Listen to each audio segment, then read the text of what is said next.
Hey guys, I find myself often encouraging people to not try to go fixing anything around them.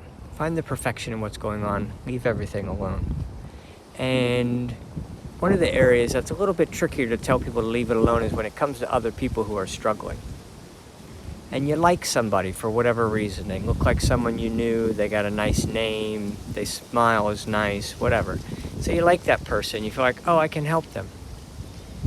And that's all well and good, but sort of the other sort of point to put out there is that we also know that, like, most everybody on the planet vibrationally grows, spiritually grows, energetically grows, gains wisdom of whatever. Wisdom, I don't know, I'd count that in there, but like 5%. 5% is how much somebody might grow in a lifetime. That's not really changing anybody. Nobody comes in, as a conceited, self-absorbed, nasty person and leaves as Mother Teresa.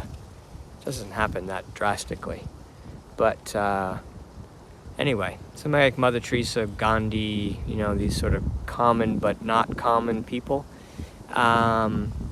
usually came in a bit higher vibrationally than most people around them anyway. But they found things and they continue to grow and you improve. So what am I or anyone else going to do to bump that, to get it to be more than 5%? That's not much. I'd like to find some tricks to help people on that journey. And my understanding is that on planet Earth, that's really the time and the place where you can mix with people of other vibrations and consequently potentially grow from it.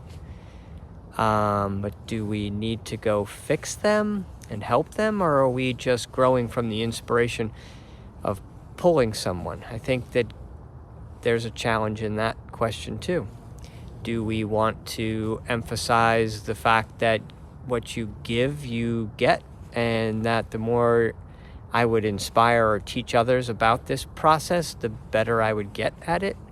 And, a lot of these tools of how I can help somebody else have really helped me more than the somebody else. So there's that angle on it. Then there's the point of, well, when you mix, if I were to tell other people this is where I guess the challenge is for me. If I'm going to encourage other people to help others spiritually grow, I guess we'd have to define how you're doing it. But then you'd have to decide that you're capable enough to go down vibrationally, down the ladder, or upstream, or whatever you want. You can get there to reach that person so that you can walk them through the process of climbing out of where they are and their understanding of who they are and what's going on around them, which then translates into what's their vibration.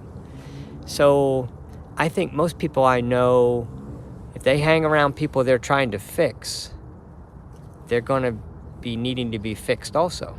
So I don't think that's a good idea. I think leaving everything alone, the stuff around you that you think you want to fix politically, because my vote matters, I'm going to spend at least a few hours a day, every day of the week, every week of the year, on average, dealing with politically charged stuff that really year after year we all know just ends up to be a lot of talk. Nothing really changes drastically. If there was something really important on the plate for humanity to decide, trust me, you'd know about it. So stop going to the news and stop going to the what's what and the who's and the, let's keep tabs on everybody and instead focus on ourselves. And even if you're going out to be with those people to help them, I say leave them alone. Let everybody just be on their own journey. But you be on your journey. You have a lifetime here. You need to figure out how to pull the most beautiful juice out of it that you can. And the crazy thing is, the way to do that is stop pushing yourself.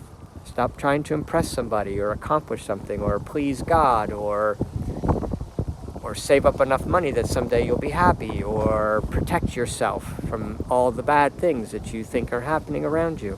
And I say, just let things be. Learn to be loving where you are without all the stuff, without anything changing. In a crazy, miserable world, learn to be happy every day as much as for as long in that day as you can, and as happy as you can possibly be, and go into that spot. Everyone knows how to chase happiness, but chase happiness. If it's meditation, if it's whatever, just chase happiness, the path of least resistance. If you're chasing that, then you have a chance to discover the lesson that can never be told to you, which is that it's all happening just as it's supposed to. Everything is perfect. And what I focus on swells up in front of me. Either whether it's focusing on love and greatness and perfection, then I'll see love, greatness, and perfection popping up all around me. If I focus on what's going wrong, then what's going wrong will continue to manifest around me and have an impact on me. So just focusing on what you want and stop focusing on what you don't want is a simple lesson. That's it. But how are you going to take the time when you got stuff to do and people to fix and things to do? That's why I'm saying, drop all that. There's nothing that you need to do here. At the end of your life, no one's going to say, well, you didn't quite do enough. Remember that year you took off one time and worked on your meditation and your spirituality and your self-love and your letting yourself free and your I have no responsibility to others. That little campaign you pulled off for a year, well, everything was good about your life. All that hard work you stuck out and did, that was all good. But that was a wasted year. Is that what you think your soul is going to say when you die? No, it's going to be exactly the opposite. Take the time off. Let everything go. It's not just a matter of going on vacation. It's a matter of letting it go. But if it needs to be started on a vacation, start on a vacation. But if you can get out of doing whatever you're doing, then get out of it. And find a spot where you can be with yourself and your struggles and find that they're all good and they're all loving and they're all acceptable. And there's a million people out there saying it in a million different ways if you choose to find it. Right now, if you're not choosing to find it, then you're putting up energy to fortify your position that it's just not right. It's not the right thing to do. It's not the right time. It's not right for me. I don't deserve it. I can't do it. I don't know where it is. All those things you say to yourself, no, they don't add up. So I'm just here to nag you and invite you to work on your spiritual journey. Treat yourself like you're the most important thing in the entire universe, which you are. To yourself, you are the most important thing. There's nothing else that matters. So be with you. Love the one you're with. Go inside. Go within. Find your inner bliss. Find love and happiness inside your own heart. You'll start seeing it in everybody else's. And next thing you know, you've fixed all those things you wanted to fix anyway. So anyway, my phone's dropping, and that's a sign it's time to go. So, all right. I'll see you guys. Love you. Out.